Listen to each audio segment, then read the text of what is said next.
There is one move that the Tampa Bay Buccaneers must make in order to have a successful draft, and it is with bringing in a player in Jihaad Campbell from Alabama who is going under the radar in some circles. Some folks think this guy could be a gold jacket guy, and right now he's not getting the recognition that he deserves. And let me make the case for why the Tampa Bay Buccaneers need to take him with their pick. I don't know if he'll be there at 19. I believe they have 6 selections, and some of our biggest needs are edge rusher, cornerback, and obviously linebacker.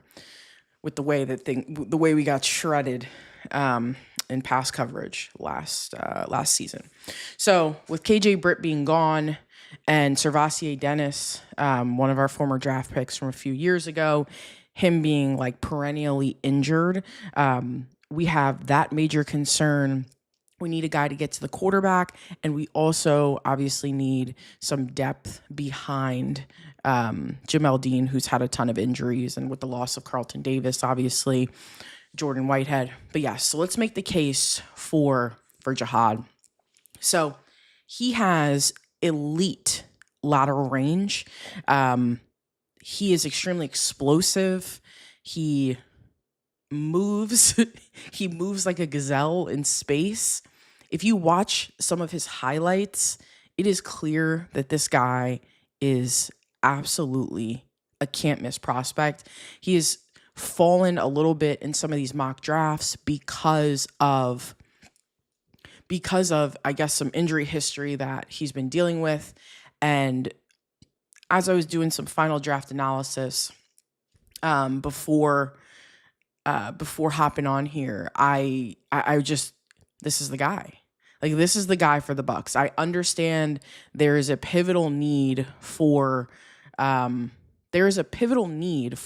edge rusher, and obviously getting exposed in coverage, both by linebackers as well as some really young undrafted guys. We've got to get to a place where we are no longer just relying on undrafted like free agents as our defensive backs. So yeah, I think that's the move. There's a couple other things I wanted to pull up. So, you know, the fluidity in his hips, the fluidity back to Jihaad, you know, he makes these fluid transitions in zone coverage.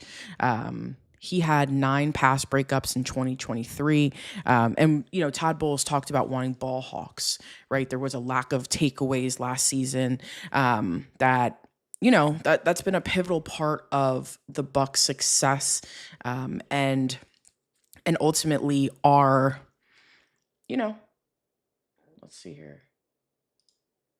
Okay, hold on one second. Okay, so yeah, those are some of the things that come to mind.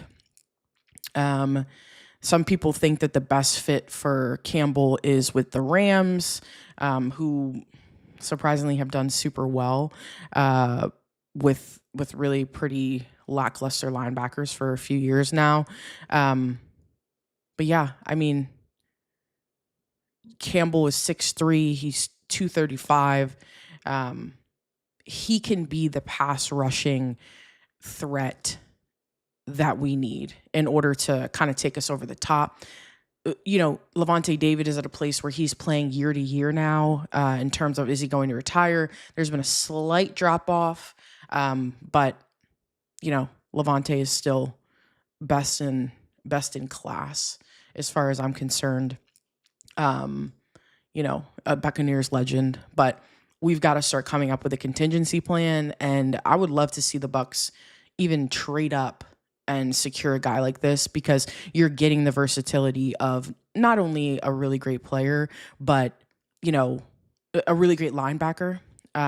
You're also getting the versatility of a guy that can play backer, but he could also come off the edge. He's got a 15.2% pressure rate on blitzes. crazy first step. And one of the articles I was reading said that he's got pretty serious hand violence to overwhelm guards. So yeah, I don't know. I think just with Todd Bowles' scheme, you know, it prioritizes, you know, backers who can blitz, right? Drop into coverage. I mean, this guy, you will have no lack of moving sideline to sideline with this guy. We have, you know, some of the things that I did notice in terms of, like, let's say the more negative side of things is like he doesn't have the best play recognition. You know, but sometimes that just comes with experience. That just comes with like more snaps, more exposure, especially like with the speed of the NFL game. He will pick up on that very quickly, and he has some great mentors in that building that'll be able to take him over the top. So some people are saying that he might fall to the second round because of injury history. I do not care. When I feel strongly about a player, I love it. I mean, when I fall in love with a player, like I'm willing to like bang on the table for them. So I think, you know, some counter arguments to people would probably be like, it would probably be something like, well, you know, we really got to get better at DB, and we really need an edge rusher. But this is particularly like a pretty good draft for D line. So I do think that, you know, I do think that it makes a lot of sense to, you know, I'm just thinking in real time here. Usually I have my stuff, like my notes written out and all that as I'm writing, but I think this is a draft you can get DBs all over. The Bucs, like, traditionally and historically do not draft DBs, especially in the first round. So I wouldn't expect that tonight unless, you know, one of these like stud guys, whether that be at linebacker or at edge, are not taken by the Bucs. You know, I guess you'd go DB, but the Bucs always can find guys like Carlton Davis, right? Jamel Dean in the second round, guys you've never heard of playing at North Carolina, like schools you've never heard of, like for the DB position, right? Or no one's confusing University of North Carolina as DBU, okay?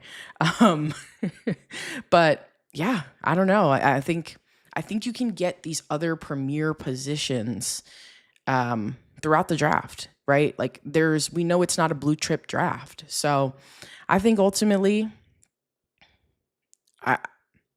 there's just no way. You've got to invest in high ceiling athletes, with Lavonte being, you know, kind of circling retirement every year.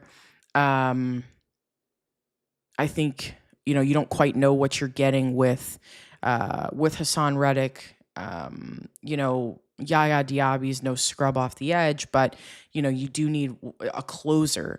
And with a guy like Jihaad Campbell, you might find that he's going to be the versatility that you need, right? Like this money backer position. So I think the Saints are all about bringing in potentially Shedeur Sanders. I think it makes a lot of sense for them to bring in a rookie quarterback with their horrible cap situation.